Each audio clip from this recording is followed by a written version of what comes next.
क्या 2024 में हैट्रिक लगा पाएंगे प्रधानमंत्री मोदी जी?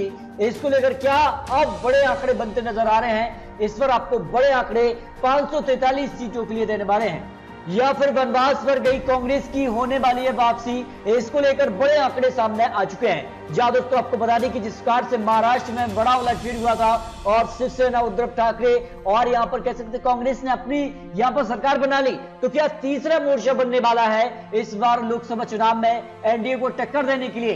क्या एक बार फिर से राष्ट्रीय अध्यक्ष बनना चाहिए राहुल गांधी को, या फिर जो बड़े सवाल और यहाँ पर सियासी गलियारों में बड़ी खबर दौड़ने लगी है कि एनसीपी यानी यहाँ पर शरद पवार को यहाँ पर यूपीए अध्यक्ष बनना चाहिए, वो अगर एक नया मोर्चा बनाते हैं इसके बाद क्या होने वाला है, इस पर अगर बड़ी खबर यहाँ पर आ चुकी है। राष्ट्रीय अध्यक्ष को लेकर भी यूपी में घमासान अब शुरू हो चुका है। ऐसे में लोकसभा की 543 सीटों के लिए 272 सीटों पर पूर्ण बहुमत की सरकार आ जाती है।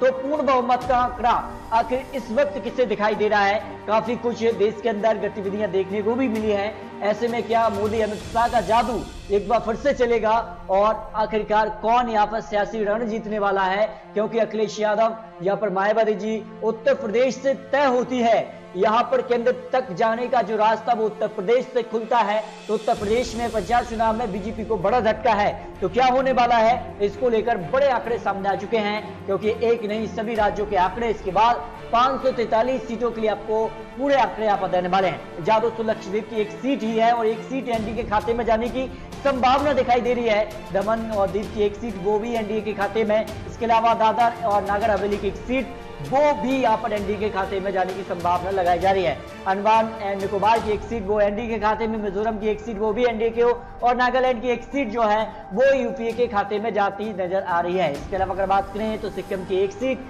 वो एनडीए के खाते में, त्रिपुरा की 2 सीट, एक सीट यहाँ पर एनडीए और एक यूपीए में जाती नजर आ रही है। इसके अलावा मेघालय की दोनों सीट जो है वो एनडीए को एक और एक यूपीए के खाते में जा सकती हैं। इसके अलावा अगर बात करें तो यहाँ पर मणिपुर की 2 सीट जो है वो एक एनडीए और एक यूपीए में जाती नजर आ रही है, और उत्तराखंड की 5 सीटों की 5 जो है एक बार फिर से यहाँ पर जो है एनडीए के खाते में जा सकती है, जबकि अरुणाचल प्रदेश की 2 सीट जो है वो एनडीए के खाते में जाने की संभावना है। इसके अलावा जम्मू कश्मीर की 6 सीटों पर बड़ा उलटफेर हो रहा है, जिसका से पंचायत चुनाव निकाय चुनाव में बीजेपी को जम्मू कश्मीर चुनाव में बड़ा फायदा हुआ था, उसका फायदा लोकसभा में भी होता नजर आ रहा है। एनडीए को 4 सीट जबकि एक यूपीए और एक अदर के खाते में जा सकती है, जबकि गोवा की दोनों सीट एक बार फिर से यहाँ पर एनडीए के खाते में जाने की संभावना लगाई जा रही है। हिमाचल प्रदेश की 4 सीट, चारों की 4 सीट जो है वो एनडीए के खाते में जा सकती हैं। यहाँ पर बात करते हैं हरियाणा की 10 सीट, यहाँ पर एनडीए को 3, जबकि यहाँ पर बड़ा उलटफेर हो रहा है। हरियाणा में बीजेपी सरकार एनडीए सरकार है, लेकिन इसके बावजूद एनडीए को यहाँ पर नुकसान है और एनडीए को सिर्फ 3 सीट है, यूपीए के खाते में 5 सीट और अन्य के खाते में 2 सीट जाने की संभावना लगाई जा रही है। जबकि पंजाब में बड़ा उलटफेर है, एनडीए को सिर्फ एक ही सीट यहाँ पर मिलती नजर आ रही है, यूपीए के खाते में 7 जबकि उधर के लिए 5 सीट मिलने का अनुमान यहाँ पर लगाया जा रहा है। पंजाब में बड़ा उलटफेर होगा, यहाँ पर लोकसभा चुनाव से पहले यहाँ पर विधानसभा चुनाव भी होने हैं, और ऐसे में आम आदमी पार्टी क्या यहाँ पर एक बड़ा रोल प्ले करेगी? क्या आम आदमी पार्टी की सरकार पंजाब में बनने वाली है? इसको लेकर भी आने वाले समय आपको जानकारी देंगे। छत्तीसगढ़ की 11 सीटों में से अगर बात करें तो यहाँ पर एनडीए को 8 सीट जबकि यूपीए को यहाँ पर 3 सीट ही मिलने की संभावना लगाई जा रही है। इसके अलावा अगर बात करें तो तेलंगाना की 17 सीटों में से अगर बात करें तो एनडीए को 5 सीट जबकि यूपीए को 3 और अदर के लिए 9 सीट जाने की संभावना है। जबकि केरल की 20 सीटों की बात करें तो एनडीए को 2 सीट सिर्फ और यूपीए को 8, जबकि अदर की बात करें तो यहाँ पर 10 लोकसभा सीटें जाने की संभावना लगाई जा रही है। जबकि झारखंड की 14 सीटों की अगर बात करें तो यहाँ पर बड़ा उलटफेर हो रहा है और एनडीए को 9 सीट, यूपीए को 4, एक सीट यहाँ पर अन्य के खाते में जाने की संभावना लगाई जा रही है। अब तक जो आंकड़े हैं 177 सीटों में से यहाँ पर एनडीए को 86 जबकि यूपीए भी 43 सीटें यहाँ पर हासिल करता नजर आ रहा है। अदर की बात करें तो यहाँ पर 40 सीटें अन्य के खाते में भी जा रही हैं। अन्य को और यूपीए को मिला लिया जाए तो ये आंकड़ा जो है 91 यानी एनडीए से आगे निकल रहा है। यूपीए और अदर अगर साथ आता है चुनाव के लिए तो फिर बीजेपी को बड़ा नुकसान होने की संभावना है। इसके अलावा अगर बात करें तो आंध्र प्रदेश की 25 लोकसभा सीटों में से एनडीए को 10 सीटें जबकि यूपीए को 5 और अदर के लिए 10 यहाँ पर लोकसभा सीटें जाने की संभावना है। असम की 14 सीटों में से 12 सीटें एनडीए को, 2 सीटें यूपी के ही खाते में जाने की संभावना है, क्योंकि जिस कारण से विधानसभा चुनाव में भी असम में जो है एनडीए को फायदा हुआ था, उसका फायदा लोकसभा में भी होने की संभावना है। उड़ीसा की 21 लोकसभा सीटों में से एनडीए को सिर्फ 10 सीटें और यूपीए को 3, अदर के लिए 8 यहाँ पर सीटें जाने की संभावना लगाई जा रही है। यहाँ पर गुजरात की 26 लोकसभा सीटें एक बार फिर से जो है एनडीए के पक्ष में, सभी 26 सीटों पर जीत मिलने का अनुमान लगाया जा रहा है। जबकि राजस्थान की 25 में से 22 सीटें एनडीए को, 2 सीटें यूपीए को और 1 सीट एनडीए के खाते में। मध्य प्रदेश की 29 लोकसभा सीटों में से एनडीए को 20, जबकि यूपीए को 8 और उधर के लिए 1 सीट जाने की संभावना लगाई जा रही है। लोकसभा की 543 सीटों पर आपको सर्वे के आंकड़े देने हैं। जबकि यहाँ पर बात करें तो तमिलनाडु की 39 लोकसभा सीटों में से एनडीए को 15, जबकि यूपीए को 20 और उधर के लिए 4 लोकसभा सीटें जाने की संभावना है। चंडीगढ़ की 1 सीट एनडीए के खाते में है, जबकि कर्नाटक की 28 लोकसभा सीटों में से एनडीए को 21, यूपीए को 5, उधर के लिए 2 लोकसभा सीटें जाने की संभावना लगाई जा रही है। जबकि दिल्ली की 7 सीटें एक बार फिर से बीजेपी यानी एनडीए के खाते में जाने की संभावना है। पौंडुचेरी की 1 सीट लोकसभा की, वो भी एनडीए के खाते में जा रही है। बिहार की 40 सीटों में बड़ा उलटफेर है, एनडीए को सिर्फ 25 लोकसभा सीटों पर जीत मिलने का अनुमान है, यूपीए को 3, उधर के लिए 12 लोकसभा सीटें जाने की संभावना लगाई जा रही है।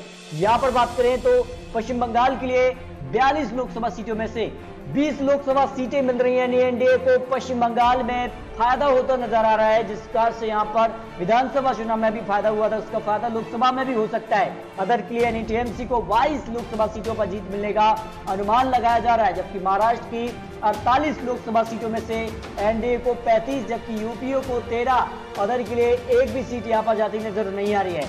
लेकिन यूपीए के साथ उद्धव ठाकरे सरकार यानी महाराष्ट्र में जो सरकार है वो यहाँ पर गठबंधन में, इस कारण से यूपी के खाते में जो 13 सीटें हैं वो जाने की संभावना है। यूपी की 80 लोकसभा सीटें यहां से तय होता है, यूपी तय करती है केंद्र में जाने का रास्ता किसके साथ है यूपी की जनता। इस पर आंकड़े आपको देते हैं। एनडीए को 60 लोकसभा सीटों पर जीत मिलने का अनुमान लगाया जा रहा है, यूपीए के खाते में सिर्फ 2, लेकिन अखिलेश यादव और मायावती जी के यहाँ पर 18 लोकसभा सीटें जाने की संभावना लगाई जा रही है। यानी एनडीए को यहाँ पर नुकसान हो रहा है 2019 लोकसभा के दौरान जो आंकड़े थे। लेकिन यहां पर बात करें तो काफी और आंकड़े आपको देते हैं, क्योंकि ये सारे आंकड़े लोकसभा चुनाव को लेकर यहाँ पर ताजा आंकड़े जो यहाँ पर सामने आ रहे हैं। यानी सभी 543 सीटों पर जो आंकड़े हैं, इसमें एनडीए को अभी चुनाव तो बढ़त मिल रही है। 339 सीटों पर एनडीए गठबंधन को जीत मिलने का अनुमान लगाया जा रहा है। लेकिन यूपीए को भी यहाँ पर 98, जबकि उधर के लिए 106 सीटें। लेकिन ये आंकड़े तब के हैं जब गठबंधन नहीं हो रहा है, सभी पार्टियां अलग अलग चुनाव लड़ रही हैं। लेकिन गठबंधन अगर होता है तो फिर क्या होता है, देखिए आज चुनाव तो फिर क्या होने वाला है। यहाँ पर left, SP, BSP, RLD, TDP और यहाँ पर बात करें यूपीए में शामिल होते हैं, जिसमें यहाँ पर आम आदमी पार्टी हो, शिवसेना यहाँ पर शामिल हो जाती है। तो फिर एनडीए को क्या होता है, एनडीए को सिर्फ 282 सीटें ही मिलती नजर आ रही हैं। लेकिन यूपी 172 सीटों का आंकड़ा पार कर रहा है, जबकि अन्य के खाते में यहाँ पर 89 सीटें जा रही हैं। यानी अगर यहाँ पर ऐसा होता है, जो बटी छोटी बड़ी जो पार्टी हैं इसमें अगर यूपीए में शामिल हो जाती हैं, तो फिर यूपीए और अन्य मिलकर सरकार का जो आंकड़ा है उसको पार कर सकती हैं, अगर ऐसा होता है। इसके अलावा अगर आम आदमी, तृणमूल कांग्रेस, शिवसेना यूपी में शामिल हो जाती हैं, क्योंकि तृणमूल कांग्रेस ने जिस बात से पश्चिम बंगाल में बड़ा उलटफेर किया, बीजेपी को मात दी है, और अगर वो यूपी में जाते हैं तो फिर आंकड़ा देखिए, जो आंकड़ा है एनडीए के लिए 264 यानी 272 का जो आंकड़ा है, फिर वो एनडीए से अलग हो रहा है। एनडीए को सरकार बनाने का आंकड़ा फिर यहाँ पर पीछे रह रही है एनडीए, जबकि यूपीए 230 सीटों तक पहुंच रहा है और अन्य की 49 सीटों को मिला दिया जाए तो यूपीए लोकसभा चुनाव 2024 में सरकार बनाने के आंकड़े तक पहुंच सकता है, जो आंकड़े यहाँ पर निकल कर सामने आ रहे हैं। लेकिन अलग अगर चुनाव लड़ता है तो फिर यहाँ पर एक बार फिर से यहाँ पर कह सकते हैं 2024 में मोदी लहर दिखाई दे सकती है, अगर गठबंधन नहीं होता है। अगर गठबंधन होता है तो मोदी सरकार 2024 में बड़ा झटका भी लगने की संभावना यहाँ पर लगाई जा रही है।